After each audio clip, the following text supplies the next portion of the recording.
ನಮಸ್ಕಾರ. ಕೆಲವೊಮ್ಮೆ ನಮ್ಮ ಜೀವನದ ಅತ್ಯಂತ ಕಷ್ಟದ ಸಮಯಗಳೇ ಅತಿದೊಡ್ಡ ಬದಲಾವಣೆಗಳಿಗೆ ದಾರಿ ಮಾಡಿಕೊಡುತ್ತೆ. ಇವತ್ತು ನಾವು ನೋಡಕ್ ಹೊರಟಿರೋದು ಒಂದು ಅಂಥದ್ದೇ ಸ್ಫೂರ್ತಿದಾಯಕ ಕಥೆ.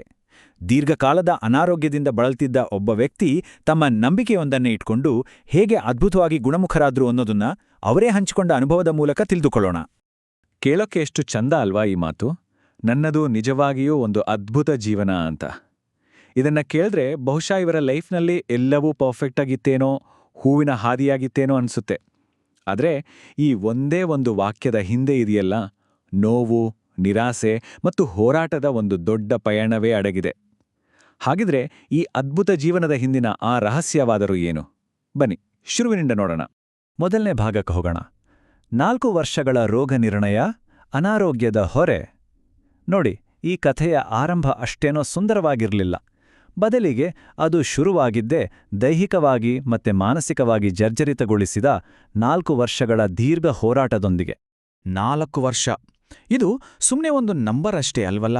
ಯೋಚನೆ ಮಾಡಿ, 1460 ದಿನಗಳು. ಪ್ರತಿದಿನ ನೋವು, ನಾಳೆ ಏನಾಗುತ್ತೋ ಅನ್ನೋ ಅನಿಶ್ಚಿತತೆ ಮತ್ತು ದೈಹಿಕ ಸಂಕಟ. ಪ್ರತಿದಿನ ಬೆಳಿಗ್ಗೆ ಎದ್ದೇಳೋದೇ ಒಂದು ದೊಡ್ಡ ಚಾಲೆಂಜ್ ಆಗಿದ್ದ ದಿನಗಳು ಅವು.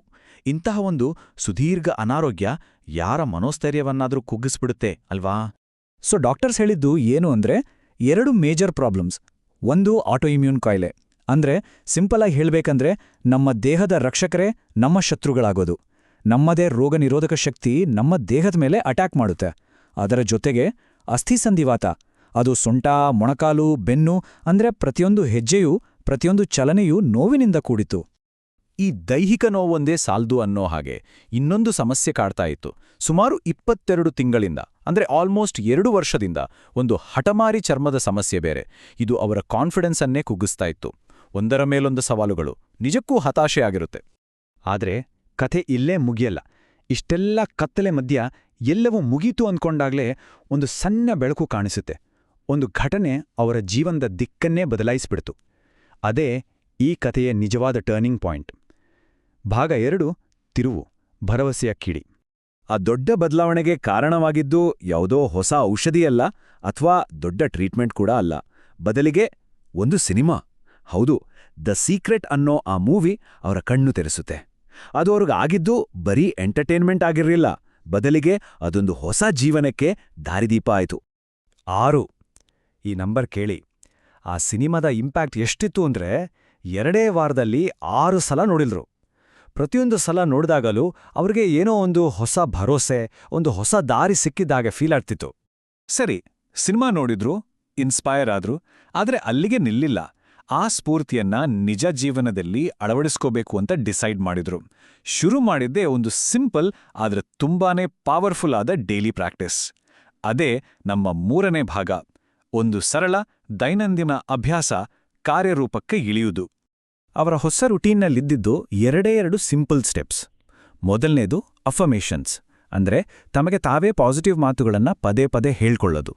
2ನೇದು ಜರ್ನಲಿಂಗ್, ನೋವಿನ ಬಗ್ಗೆ ಬರೆಯೋದನ್ನ ಬಿಟ್ಟು ತಾನು ಆರೋಗ್ಯವಾಗಿ ಖುಷಿಯಾಗಿರೋ ಭವಿಷ್ಯದ ಬಗ್ಗೆ ಕನಸುಗಳನ್ನ, ಕಲ್ಪನೆಗಳನ್ನ ಬರೆಯೋಕ್ ಶುರು ಮಾಡಿದ್ರು.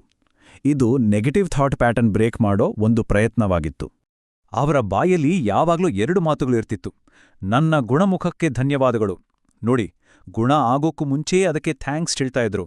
ಇನ್ನೊಂದು, ನಾನು ಚೆನ್ನಾಗಿರಲು ಬಯಸ್ತೇನೆ. ಇದು ತಮ್ಮ ಆರೋಗ್ಯದ ಜವಾಬ್ದಾರಿಯನ್ನ ತಾವೇ ತಗೊಳ್ತೀನಿ ಅನ್ನೋ ಒಂದು ದೃಢ ಸಂಕಲ್ಪ. ಈ ಸರಳ ಮಾತುಗಳು ಅವರ ಸಬ್ಕಾನ್ಷಿಯಸ್ ಮೈಂಡ್ ಮೇಲೆ ಕೆಲಸ ಮಾಡೋಕ್ ಶುರು ಮಾಡ್ವು. ಸರಿ, ಇಷ್ಟೆಲ್ಲ ಮಾಡಿದ್ರು, ಮನಸ್ಸಿನ ಮಟ್ಟದಲ್ಲಿ ಬದಲಾವಣೆ ಆಯಿತು. ಆದ್ರೆ ದೇಹದ ಮೇಲೆ ಏನಾದ್ರೂ ಪರಿಣಾಮ ಬಂತಾ ಏನಾದ್ರೂ ರಿಸಲ್ಟ್? ಹೌದು, ಬಂತು. ಆ ಮೊದಲ ಫಲಿತಾಂಶ ಬಂದಿದ್ದು ಅವರು ಊಹಿಸದ ಕಡೆಯಿಂದ. ಭಾಗ 4, ಗುಣಮುಖದ ಸಂಕೇತ, ಮೊದಲ ಫಲಿತಾಂಶ. ನೆನಪಿದ್ಯಾ ಆ 22 ತಿಂಗಳಿಂದ ಕಾಡ್ತಿದ್ದ ಚರ್ಮದ ಸಮಸ್ಯೆ? ಎಲ್ರನ್ನೂ ಅಚ್ಚರಿಗೊಳಿಸುವ ಹಾಗೆ ಅದು ತಾನಾಗಿಯೇ ವಾಸಿಯಾಗೋಕ್ ಶುರು ಮಾಡ್ತು. ಮ್ಯಾಜಿಕ್ ಥರ. ಸಾಮಾನ್ಯವಾಗಿ ಈ ಥರದ ಪ್ರಾಬ್ಲಮ್ಗೆ ಜನ ಆಂಟಿಬಯೋಟಿಕ್ಸ್ ತಗೊಳ್ತಾರೆ. ಆದರೆ ಇವರ ಕೇಸ್ನಲ್ಲಿ ಯಾವುದೇ ಮೆಡಿಸಿನ್ ಇಲ್ದೇನೆ ಸ್ಕಿನ್ ನಾರ್ಮಲ್ ಆಗ್ತಾ ಇತ್ತು. ಇದು ಅವರಿಗೆ ಬರೀ ಒಂದು ಸ್ಕಿನ್ ಪ್ರಾಬ್ಲಮ್ ವಾಸಿಯಾಗಿದ್ದಲ್ಲ, ಇದೊಂದು ದೊಡ್ಡ ಸಿಗ್ನಲ್ ಆಗಿ ಕಾಣಿಸ್ತು. ಓ, ನನ್ನ ದೇಹ ನನ್ನ ಮಾತು ಕೇಳ್ತಿದೆ, ನನ್ನ ಪಾಸಿಟಿವ್ ಥಾಟ್ಸ್ಗೆ ರೆಸ್ಪಾಂಡ್ ಮಾಡ್ತಿದೆ ಅನ್ನೋ ನಂಬಿಕೆ ಇನ್ನಷ್ಟು ಗಟ್ಟಿಯಾಯಿತು. ಈ ಒಂದೇ ಒಂದು ಘಟನೆ ಮುಂದೆ ಸಂಪೂರ್ಣವಾದಿ ಗುಣಮುಖ ಆಗೋಗ್ಬೇಕಾದ ಕಾನ್ಫಿಡೆನ್ಸ್ ಕೊಡ್ತು. ಆ ಒಂದು ಸಣ್ಣ ಯಶಸ್ಸು ಅವರ ಇಡೀ ಪ್ರಪಂಚವನ್ನೇ ಬದಲಾಯಿಸ್ಬಿಡ್ತು. ಅವರ ಯೋಚನೆಗಳು, ಭಾವನೆಗಳು, ಭವಿಷ್ಯದ ಬಗ್ಗೆ ಇದ್ದ ದೃಷ್ಟಿಕೋನ ಎಲ್ಲವೂ ಕಂಪ್ಲೀಟಾಗಿ ಚೇಂಜ್ ಆಯಿತು. ನಮ್ಮ 5ನೇ ಭಾಗ, ನಂಬಿಕೆಯ ಭವಿಷ್ಯ, ಹೊಸ ದೃಷ್ಟಿಕೋನ.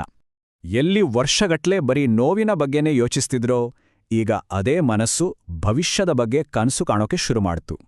ಅವರ ಜರ್ನಲ್ ಮೊದಲು ನೋವಿನ ಕಥೆಗಳಿಂದ ತುಂಬಿದರೆ ಈಗ ಅದರಲ್ಲಿ ಹೊಸ ಪ್ಲಾನ್ಗಳು, ಟ್ರಾವೆಲ್ ಐಡಿಯಾಗಳು, ಖುಷಿಯ ಕ್ಷಣಗಳ ಚಿತ್ರಣಗಳು ಇವುಗಳಿಂದ ತುಂಬಿ ಹೋಯಿತು.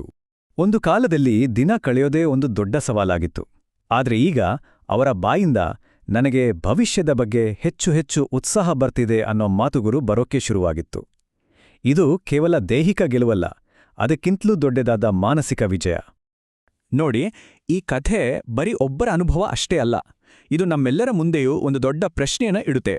ನಮ್ಮ ಆರೋಗ್ಯದ ಪಯಣದಲ್ಲಿ ನಮ್ಮ ಯೋಚನೆಗಳು, ನಮ್ಮ ನಂಬಿಕೆಗಳ ಪಾತ್ರ ಎಂಥದ್ದು?